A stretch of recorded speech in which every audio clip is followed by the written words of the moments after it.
product by the name Hida. Hida, it's a powder insecticide which controls Tuta absoluta, the adult Tuta absoluta. Tuta absoluta, when it goes all the developmental stages, the last stage inakuanga moth inakuanga yes. Fly yes. So it inataka mayai.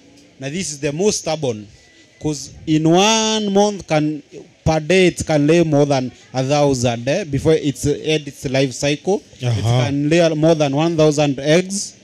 So it's a very, when you manage to attack the month, you have reduced the population of Tuta absoluta in your farm. Yes. If you want to reduce that population, you just pick Hida at a rate of 10 grams in 20 liters.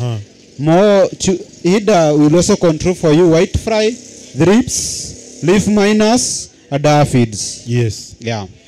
So to emphasize on what Munene has said, Hida is a product which is SP. SP is soluble powder.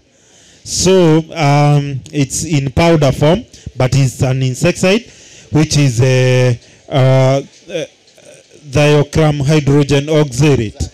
Yes. So this one, Munene has said, it will deal with Tuta moth, FCM moth, and fall armyworm moth. So it is targeting the moths.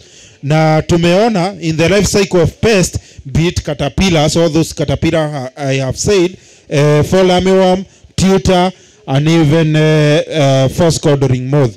So all those moths, you can eliminate them using Hida, which will help to reduce the population of those pests. When you attack the mother, when you kill the mother moth, so you are assured there will be no more laying of eggs, so multiplication is reduced. So when you kill the mother, you are able to control the generation, or to reduce the multiplication of those pests, be it fall armyworm, Tuta absoluta, and even the eliminating the moths. Pia inashughulikia the sucking insects like thrips, aphids, white flies, name them. All those sucking insects, you can be able to control them using Hida, which is thiocrome hydrogen oxalate.